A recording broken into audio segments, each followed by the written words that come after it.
If you would like to get your song reviewed, dear listener, there's the filthy capitalist option. As Sori says, $125 gets you straight to the head of the line. You don't have to be a part of the alliance. You don't have to be part of the group. Wait a minute. And the biggest thing is you don't have to wait. You hop, skip, and jump right in front of everybody. $125 gets you there. You do that 3 times, and then get mashed down to the $75 rate for perpetuity. Yes! Also, there is a band review option. So if you've got a band and you're trying to get your band some exposure, hit me up at vinsori@gmail.com, and I'll show you the details about how to pull that off. You can also jump on Patreon, and there is a option on the tiers to be able to get your band reviewed. Yep. Obviously, we can't lie to you, so we can't guarantee a positive review. Get what you get. It's just rubbish. Rubbish. Rubbish. That's British for garbage. My favorite is the community option. $1 at the gate gets you in a Patreon. You get to join an alliance. The alliance joins their points together, and that helps determine what songs that we do. The alliances hang out on Discord. Message me on Patreon to get the link. And they do all kinds of other cool things. They do Minecraft, Dungeons and Dragons. Yeah. It's really a community within the community. Anybody can go in the village, facebook.com/Vin and Sori. There's 160,000+ people on the channel. What's cool about the Discord is that it offers a real opportunity for community connection, friendship, that type of thing. And it's on Discord, so if you're not a Facebook person, it's for you. You start off at $1. Right. Plus you get exclusives. Sori and I are working on a song. So the first 15 seconds of that was on Patreon. Also, at $15 tier and above, when we actually debut the video, they're going to be there live with us. There you are, dear listener. Buy our merch. Buy our merch indeed. A child shall lead them. To buy our merch. Yes, dear listener. Yes, dear listener. DJ Nick in the house with a hip-hop stream. Yes, sir. It's been very emotional. I cried. This is Immortal technique. You never know. You never know. From That's the big true. homie Immortal technique. I think Riv was like, oh, it's going to be Dance with the Devil. You're wrong, Riv. It's you never know. Haha. How's it feel to be so wrong? You didn't know. Oh, you made it funny. Yeah. Yeah. All right, guys, here we go. Dance with the Devil. Let's do it.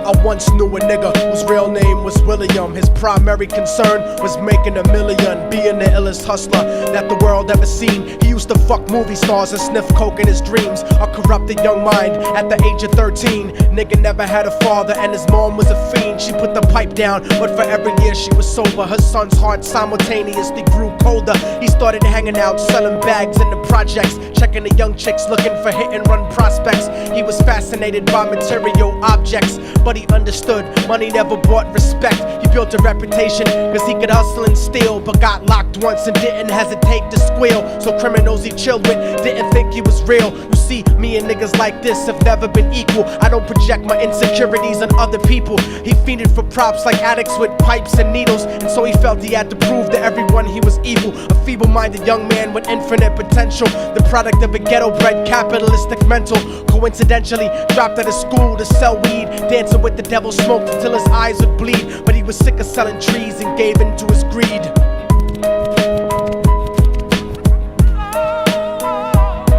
Everyone trying to be trife never faced the consequences. You probably only did a month for minor offenses. Ask a nigga doing life if he had another chance. But then again, there's always the wicked that knew in advance. Dance forever with the devil on a cold cell block. But that's what happens when you rape, murder, and sell rock. Devils used to be gods, angels that fell from the top. There's no diversity because we're burning in the melting pot.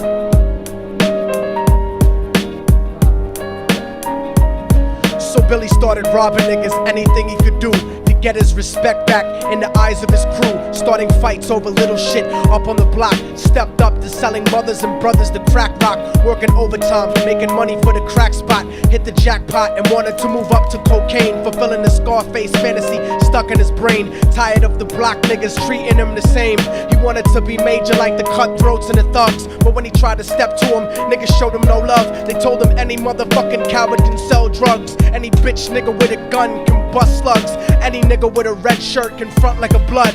Even Puffy smoked the motherfucker up in the club, but only a real thug can stab someone till they die. Standing in front of them, staring straight into their eyes, Billy realized that these men were well guarded, and they wanted to test him before business started. Suggested raping a bitch to prove he was cold-hearted. So now he had a choice between going back to his life or making money with made men. Up in the sight, his dreams about cars and ice made him agree a hardcore nigga is all he ever wanted to be. And so he met them Friday night at 2:45.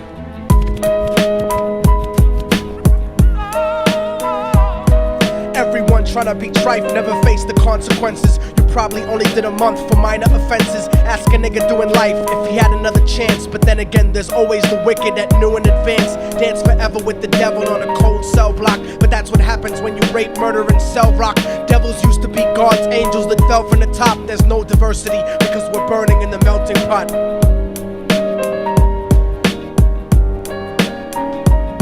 They drove around the project slow while it was raining, smoking blunts, drinking and joking for entertainment, until they saw a woman on the street walking alone, 3 in the morning, coming back from work on her way home. And so they quietly got out the car and followed her. Walking through the projects, the darkness swallowed her. They wrapped her shirt around their head and knocked her onto the floor. This is it, kid, now you got your chance to be raw. So Billy yoked her up and grabbed the chick by the hair and dragged her into a lobby that had nobody there. She struggled hard, but they forced her to go up the stairs. They got to the roof and then held her down on the ground, screaming, "Shut the fuck up and stop moving around." The shirt covered her face, but she screamed and clawed. So Billy stomped on the bitch till he broke in her jaw. Them dirty bastards knew exactly what they were doing. They kicked her until they cracked her ribs and she stopped moving. Blood leaking through the cloth, she cried silently.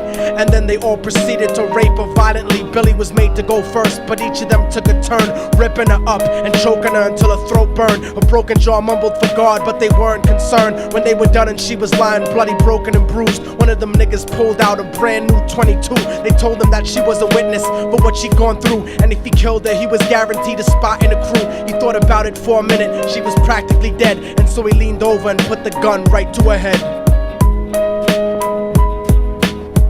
I'm falling and I can't turn back.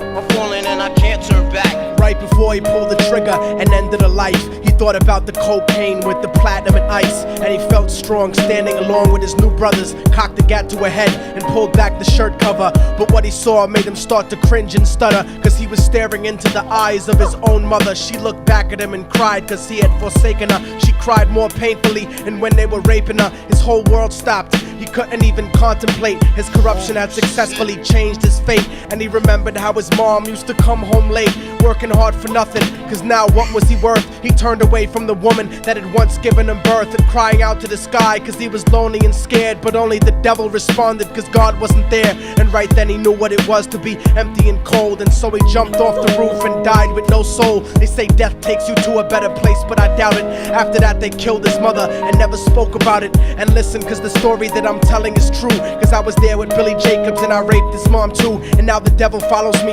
everywhere that I go. In fact, I'm sure he's standing among one of you at my shows, in every street cipher listening to little thugs flow. He could be standing right next to you and you wouldn't know. The devil grows inside the hearts of the selfish and wicked. White, brown, yellow, and black color is not restricted. You have a self-destructive destiny when you're inflicted, and you'll be one of God's children that fell from the top. There's no diversity because we're burning in the melting pot. So when the devil wants to dance with you, you better say never, because a dance with the devil might last you forever.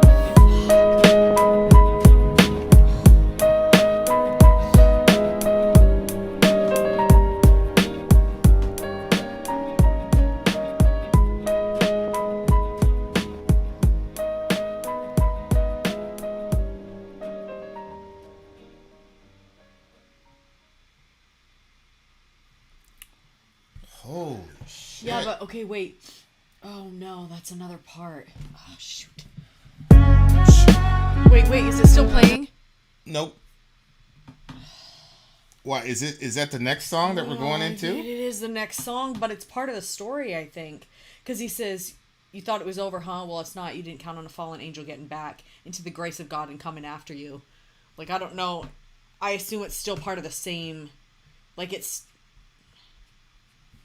Hey, Nick, call it. Should we go right into the next one, or should we review that separately? Well, that... He didn't... He didn't buy, like, 2 songs. Like, this would be just, like, a bonus we'd throw in because I want to hear the end of the story. You know what I'm saying? If we just listen to this, is it still going? Well, I think that it had Hold on. Oh, y'all motherfuckers thought it was over, huh? Still But it's playing. not. You didn't count on a fallen angel getting back into the grace of God and coming after you.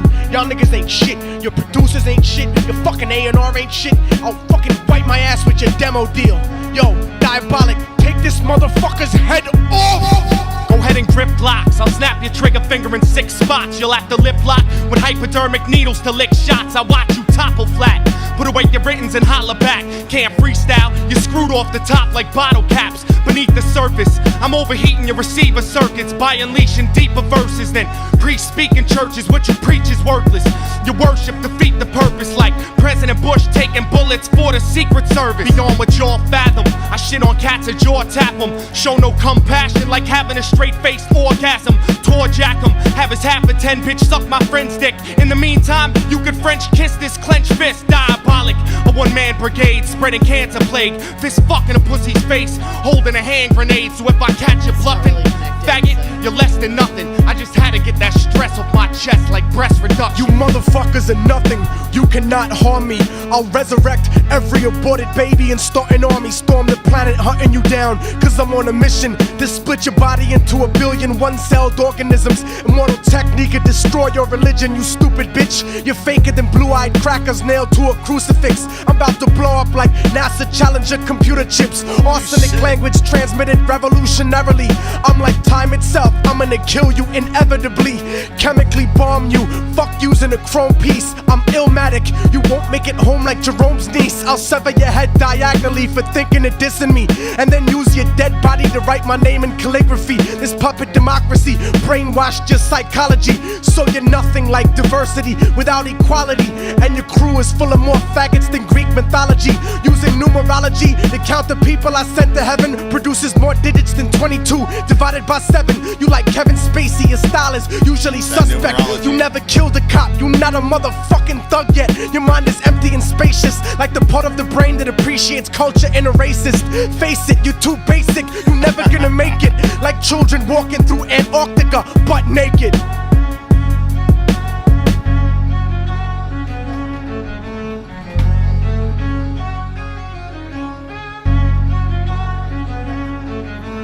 Amazon account is up and running now. We are selling our formula officially. It's amazing stuff from Europe. Made in Germany. Sold in America. Highest standards there are. In America, the standards haven't been updated since 1980. It's super weird, like older than me. In Europe, they update safety standards basically every year. This formula is top notch, great for the stomach, great for constipation. This is a great product. If you happen to want to purchase it and join us on our journey, then grab the link in the description. If you do and leave a review for us, send me a screenshot at vinandsori@gmail.com of your review after you have received the product. We will put your name in a hat. Song reviews are going to come out by some of the people that have left reviews. Don't forget to send us a screenshot of your review once you get the product. Now a word from our mascot dressed as a pirate, Fuji. It's a deal of a deal. Oh, all right, Mr. Technique. Jeez, that Alrighty then. really... Billy Jacobs. What a really, really, really sad listen. Holy moly. Okay, so what did I do here? Did I play the wrong song? Yeah, you played what was supposed to be last before. So. I played the last song. Oh, Yeah, okay. Flip the order. So that was Immortal Technique, Dance with the Devil, and Diabolical. Not, you never know. Vlad, you only think it's speculation because you believe that the brain is an actual object objectively without our thoughts generating it. So you're making assumptions. I'm not arguing whether you're right or wrong. I'm just telling you that sentence right there carries with it certain assumptions. That's all I'm saying. And you're denying that you don't have presuppositions and assumptions, which literally in the most basic sense makes no sense. Okay. Oh my word, this was... So this song is pretty crazy. Dance with the Devil. Gosh, yeah. The guy starts out, his name was William, and then he ends up getting the name Billy Jacobs. You know, go ahead. It's funny because you flip the order, but we just did one that was called Devil's Work. Right. And then this one was Dance with the Devil. Yeah. So yeah. I thought that was pretty, I don't know. Which, by the way, this it's funny because we're talking about like God's decrees and God determining things. I feel so sick. Like, so the Joyner Lucas one where he blames the devil. Yeah. And then we go right to this song. And what's fascinating is he does not blame the devil in this song. What he says is, "You're the devil." So when you get to the end of the song, he basically says, "We're the devils." So what's fascinating to me about this song, honestly, is that I'm sure that a lot of Christians would look at the... devil goes inside the hearts of the selfish and the wicked. Yeah. White, brown, yellow, and black color is not restricted. Yeah, and you have a self-destructive destiny when you're inflicted, and you'll be one of God's children, fell from the top, etc. So what's fascinating about the song, in my opinion, is that this song is actually closer theologically to the Bible than the Joyner Lucas song. Mm-hmm. And that's what's really fascinating to me, because you're looking at a deep dive into the psychology of a person in the ghetto. And I love it because one of the criticisms that comes from the right about my community, which is absolutely true, is that you're using the fact that you came up in the ghetto in adverse circumstances to justify everything that you do. Yeah. People say, I'm from the ghetto, I had nothing, so I have to drug deal. Yeah. No, I was in the ghetto. You don't have to drug deal. You know what you have to do to drug deal, though, is if you want certain kinds of clothes, and if you want certain kinds of cars, you're drug dealing. I'm sorry, all the drug dealers I knew personally were not doing it to keep the lights on. Mm-hmm. They were doing it for status. And you see it in the song where he says his mom was working really, really hard. Yeah. His mom was a hardworking woman. Doesn't mention the dad, so that's probably... Well, it did at the beginning. Well, it says he never had a father and his mother... Am I looking in the wrong one? This is the one, right? Dance with the Devil? Yeah. Yeah. So it started out where his mother was on drugs, but then never had a father. Down. Yeah. Never had a father. But it was just crazier because the mom was... Like, we heard the NF song where it killed his mother. Right. And then you have this one where she puts the pipe down. For every year she was sober, his son's heart simultaneously grew colder. Right. And it's just crazy that, like, I don't know. This was so friggin' emotional. I don't know. Go ahead, Tyler. What was going on? My stomach hurt so bad. What was going on with you emotionally? Well, I was following the story and just like, you know how the you put yourself in that person's reality. Like the life circumstance, the situations, the everything that was around them. Remember we were talking about that the other night? Mm. So like I was doing that and try to come from not me putting myself in the song, but like if I was this person. And then like all the stuff that he's going through, and then like as I say he's going through, because you obviously could tell that he was struggling with what they were doing, but he kept going along with it. And like then but he feels like, you know, this is something that he has to do. And like the levels that they went to with this poor woman and how just wicked they were with her, and abuse, like that level of abuse, like it was bad enough, like dragging her up there, then bad enough that they were beating her like that. And then on top of that, they all were raping. It was just so graphic. And I was like, oh my gosh, like this kid is involving himself in all of this. And then obviously when it's time to kill her and he takes the thing off her head and it's the mother, that was just like, what in the world? Like, I can't even imagine, like, from the mother's perspective, like the bag comes off and it's your son and you had no idea that it was that bad. Like, and then she watches him jump off the building and then they kill her. Like, what a horrible, horrible last moments or hours or whatever. Like, it was just wildly, And like, again, you know, I spent the majority of my life without having any sons born from my womb. So I only have the oldest one born from my womb is 3 years old. And like the idea, like to be like, oh my gosh, like if one of my sons is in that situation and that situation happened, like how horrible, like. And it's crazy because from the mother's perspective, it would be like obviously horrible that happened to you. But coming from a mother's perspective, I'd be like, oh my gosh, he just did that, and now he sees that it's me, and like then he jumps off the building. It's like, that's too much. Like, oh my God, it's just really wow. And like, I know that, you know, Nick was saying it's an urban legend. Genius is saying that it was based off a true story. I mean, the whole thing is not that far from what I could see happening. Yeah. Just really, really terrible. Yeah. Yeah. Yeah. It's a very brutal. Exactly. Brutal.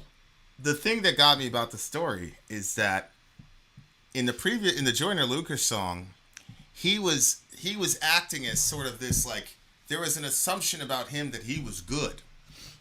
So that's why he could say, you should have took Suge, you should have done this, you should have done that. Because he was setting himself up as some sort of judge. Yeah. Like, hey, I mean, I'm assuming, like, I'm talking to people right now about assumptions, and people believe they don't have assumptions. Joyner is assuming that he's good enough to be able to determine, well, this guy and this guy and this guy. Whereas in this song, you're observing the horrors, but at the end of the song, he comes out and says, basically, that the devil's in all of us, that all of us have the potential for this kind of evil. Mm-hmm.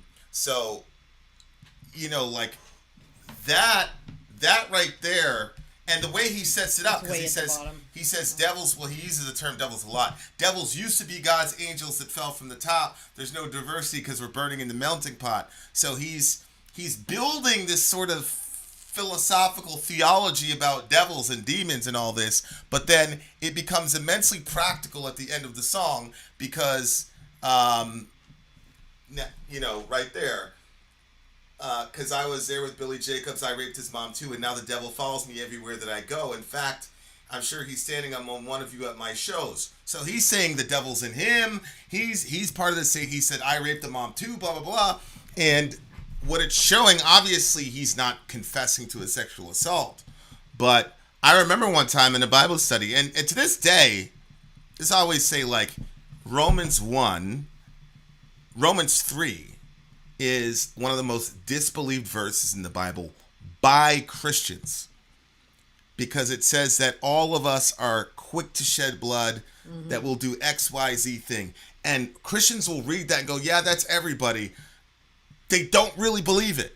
Most Christians don't believe it. We believe that we're good people and that left to ourselves, we would never kill anybody. We would never abort a baby. We would never do X, Y, Z. It's untrue. The way that Christians react to, like, guns getting taken away from them proves they don't put themselves in the Romans 3 category. Correct. American Christians. Yeah, obviously. American right? Christians. Because that's a biblical pathology unique only to American Christians, to be honest with you. Yeah. So it's fascinating that his shtick is kind of, he's never going to be a Joyner Lucas type rapper. He's never going to be the type of rapper that's on YouTube. Like, I mean, he's got an underground following, but he's got a specific following. This not going to, Immortal Technique. He's been rapping since I was in high school. Immortal Technique. Really? Yeah, he's been at it for a long time, and his shtick is he does dark, evil, almost Insane Clown Posse type shit. So he can get gutter and say, I raped the mom too, because that's part of his. Joyner could never do that. Okay. A lot of people don't want to look at that ugliness, and you don't want to. He saved it to the end of the song because he's a protagonist. So the minute you open literature and rap is a form of literature, you automatically align yourself with the protagonist. Mm-hmm. You take what the author says as he's narrating the story to you as gospel truth, and you kind of root for him and you want to see him win. Right. Right. So it's brilliant when he puts himself at the end as this rapist, because here you were friends with this guy throughout the song, and he was horrible. Well, and, yeah, you were kind of on his side judging Billy. Right. In a sense, yeah. Right. And he's saying, in fact, I'm sure the devil's standing among one of you at my shows, and every street cipher, a cipher is where a bunch of people get around in a circle and just rap. Oh, really? Every street cipher listening to Little Thug's flow. He could be standing right next to you and you wouldn't know. The devil grows inside of the hearts of the selfish. He's right. And then he says, without restriction, which, okay, the devil grows in the hearts of the selfish. I've got a 3-year-old. He's very selfish. Does that mean the devil's growing inside of his heart? Yes. That cute little baby? Yes. He's a selfish little boy. Absolutely. He's completely self-centered. I got another one that's 1.5 who's got a very, very short temper because he's very prideful and self-centered.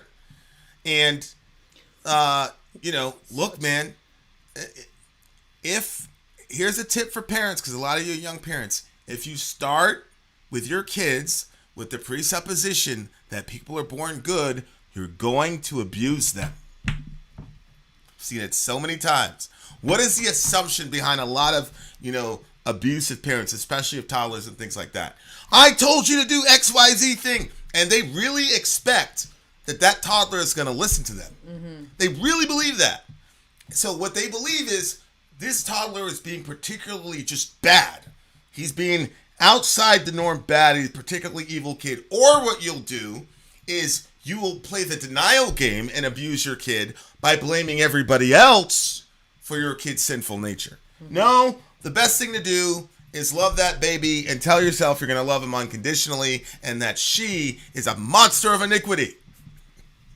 She's going to be selfish. She's not going to listen to you. She's going to steal shit. I remember the first time, this was before Orion was even verbal, where he had taken that candy and then he had moseyed into the closet. He was in stealth mode. And we were talking and all of a sudden we're like, where's the baby? And he had crawled into the closet and he was eating his food. Eating all that chocolate. And this one was proud. She was like, wow. Wow. That's not, that's a pretty complex, that's horrible. I understood that it was horrible. I also understood it was complex. Yeah. And that he was doing something before. Like, most kids are just going to take the chocolate. Like, they don't see into the future. So they're just going to see the chocolate. They're going to eat the chocolate. Yeah. But he was, like, in the closet. Like, he had this understanding that if he went, even that he went into there, then he, like, was quiet about it, that he was slow about it, so we didn't even notice the movement as he slipped in there, and just being so quiet. Like, it's not good. It's not a good thing. Yeah. But, yeah, you're right. I was. Yeah, lying and deception don't have to be taught. There's an element of self-preservation. Yeah, he wasn't preserving himself, though. He just wanted the candy, and he knew that we had told him no. he didn't want to be stopped. We knew that he told him no. That's a selfish motive, but that's not self-preservation. Right. But again, we have to use this language because we don't want to judge a kid. I don't have a problem with saying that my kid is a selfish, arrogant, prideful. Of course, and I love him unconditionally. So what happens is when he fucks up, I expect it, and I go, oh, this is the way that sin affects him. Mm-hmm. Orion does not have a short temper. He doesn't. No. He's just very pride. He's very arrogant. He's got a massive ego. So I expect that there's some form of sin that's going to come up in all the kids.